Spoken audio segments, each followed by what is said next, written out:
Good morning students, 5th class. You open your English textbook Marigold and today we are going to start our chapter My Elder Brother.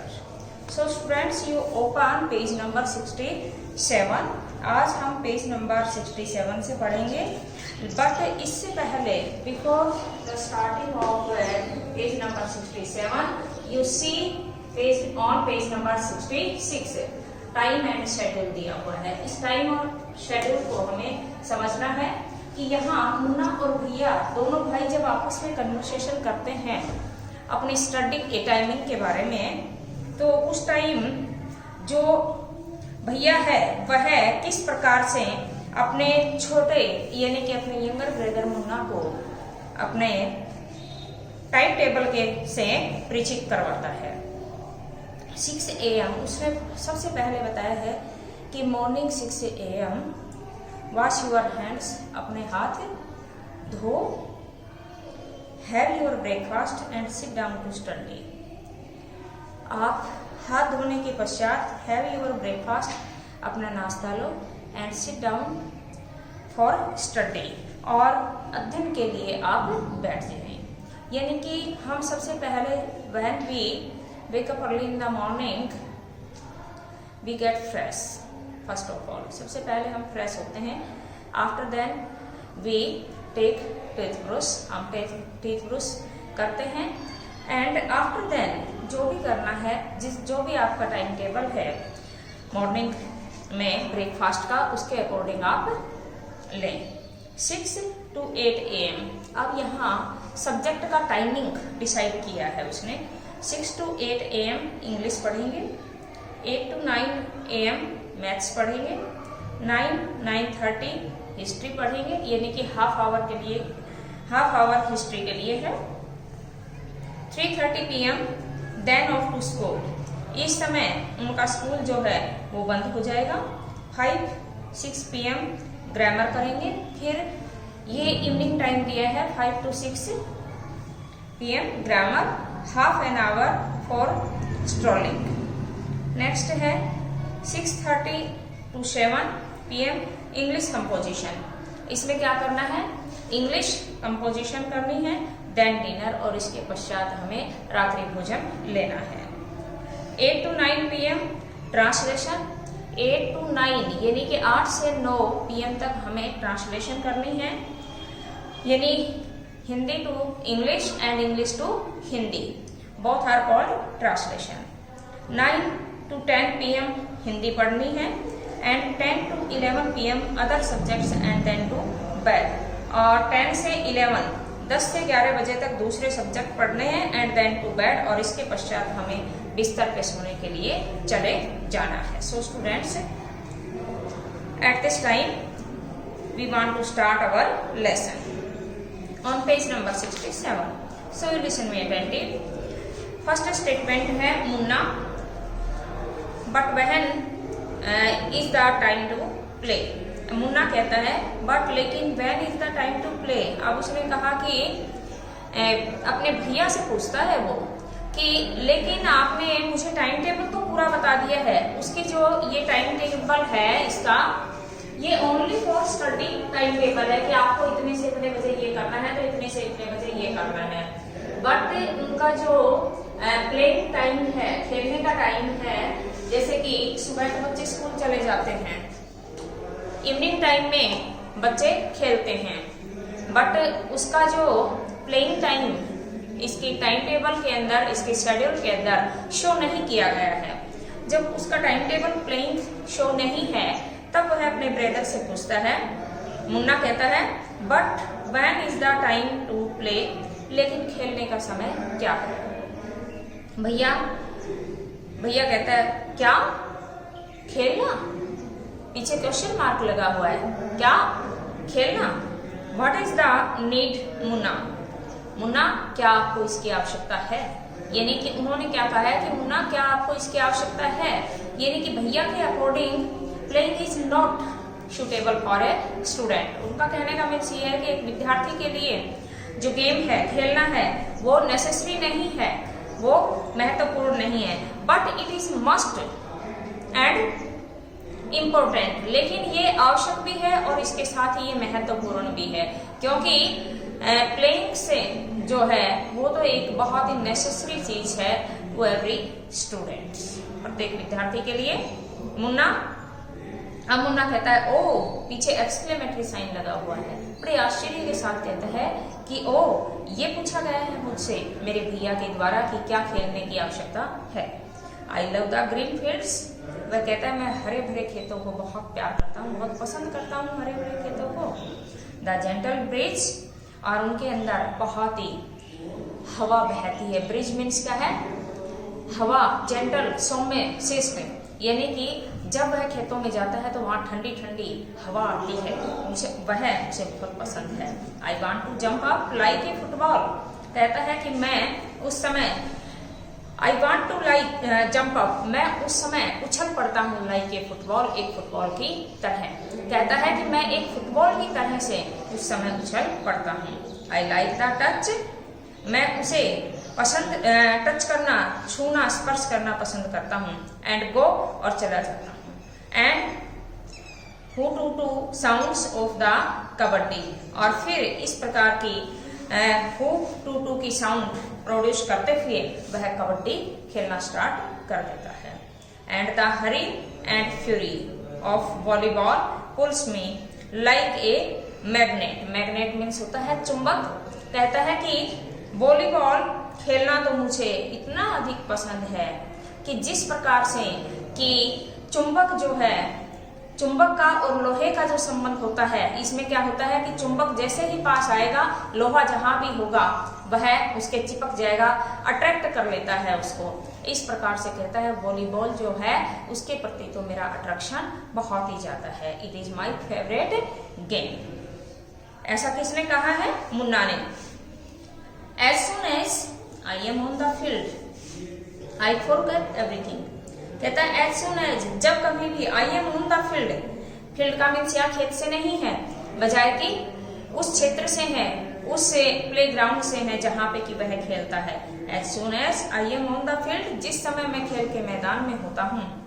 I forget everything, उस समय मैं सब कुछ भूल चुका होता हूँ।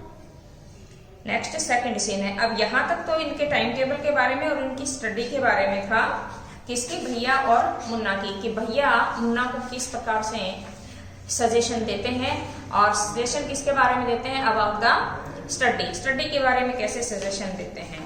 लेकिन अब हमारा सेकंड सीन शुरू होता है। सेकंड सीन में देखिए, the final exams are over, कहता है कि अंतिम परीक्षाएं जो हैं वो समाप्त हो चुकी हैं। And the results are out, और उनका परिणाम भी निकल चुका है। भैया, अब भैया कहता है अलास, बड़े दुख की बात है, I have failed once again, मैं एक बार दोबारा से असफल हो गया। वह कब असफल हो जाता है? कि जब उसका फाइनल एग्जाम हो जाता है और उसके बाद में उसका रिजल्ट आउट होता है, तब उसे अगेन ही गेन फेल्योर, वह दोबारा से असफलता प्राप्त करता है। At that time he said it, उस समय वह ये बात कहता है। मुन्ना, ओ, अब मुन्ना कहता है ओ, बड़े आश्चर्य की बात है। बट भैया, लेकिन भैया, आई हैव पास्ड, मैं पास हो चुका हूँ। एंड टॉप्ड माई क्लास, और मैं मेरी कक्षा के अंदर टॉप, यानी कि मेरी फर्स्ट पोजीशन है मेरी कक्षा में। Now there is only 2 years difference between us, now अब देर इज ओनली 2 years, कहता है केवल 2 वर्ष का अंतर है, डिफरेंस अंतर है, बिटवीन अस, हम दोनों भाइयों के बीच में अब केवल 2 वर्ष का अंतर रह गया है। वह 2 वर्ष का अंतर किससे बताता है? अपनी क्लासेज से बताता है कि आप मुझसे 2 क्लास आगे हैं और मैं आपसे 2 क्लास पीछे हूँ। भैया, अब भैया कहता है बट माई एल्डर ब्रदर, लेकिन बट माई डियर ब्रदर, लेकिन मेरे प्रिय भाई, do not be so proud, proud means गर्व, आप इतना गर्व मत करो, आप इतना घमंड नहीं करें। You have passed only 1 class, आपने केवल एक ही कक्षा को पास किया है। एंड यू थिंक, और आप सोचते हैं, दैट आई एम स्टूपिड, कि मैं मूर्ख हूँ। एंड यू आर स्मार्ट, और आप अपने आप में बहुत स्मार्ट है, अपने आप को बड़ा होशियार समझते हैं।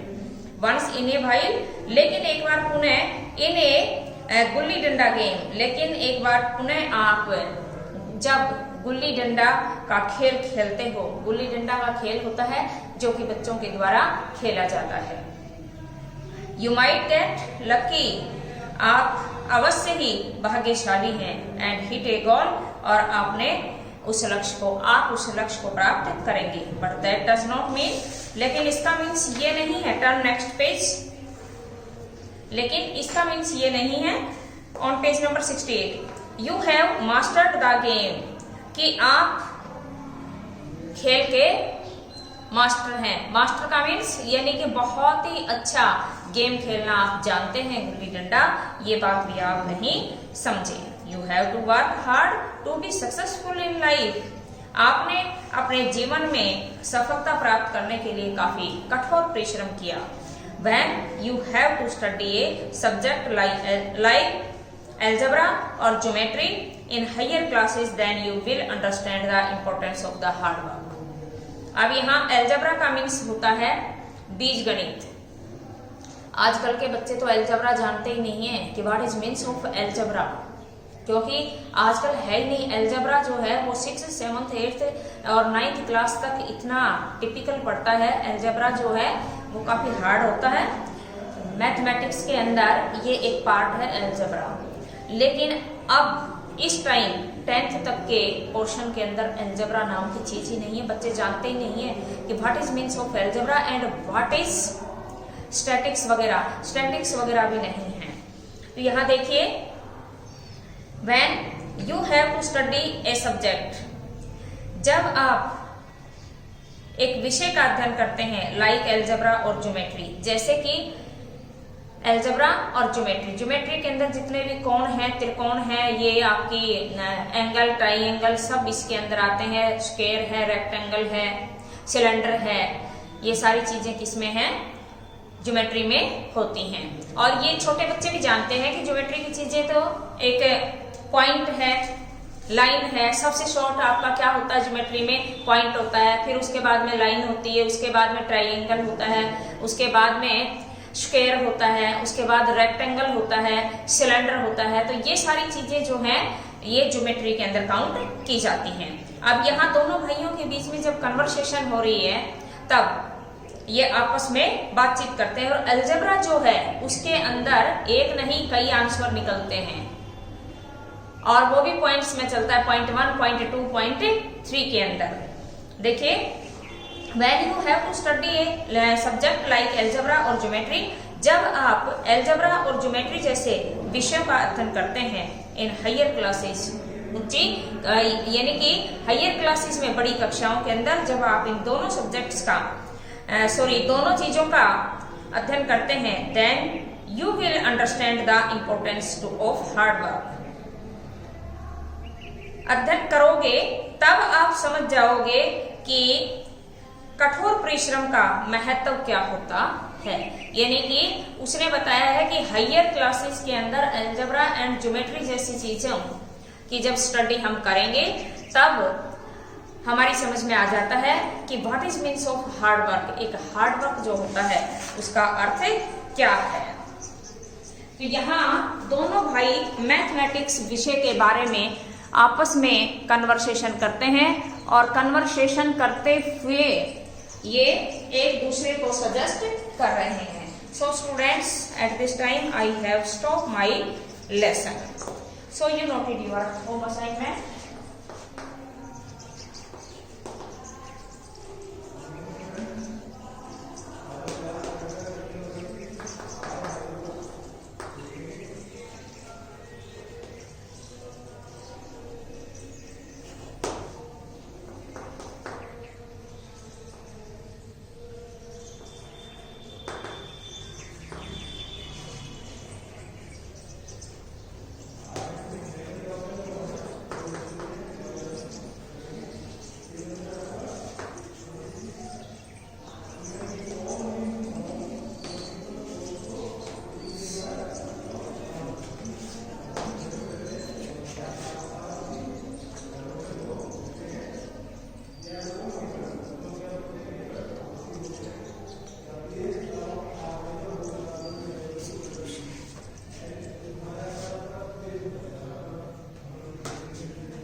फाइंड हार्ड वर्ड, आपको जो मैंने पढ़ा है इसमें से हार्ड वर्ड फाइंड करके नोटेट करना है और साथ में स्पेलिंग लर्न करनी है। Learn exercises of chapter 2। Chapter 2 की आपको एक्सरसाइजेज यानी कि all of the exercise have you learn students, and we have already learned chapter 3। Chapter 3 में इससे पहले कि आपको लर्निंग करने के लिए होम असाइनमेंट में डाल चुकी हूँ, इसलिए आज मैंने सेकंड लेसन डाला है। सो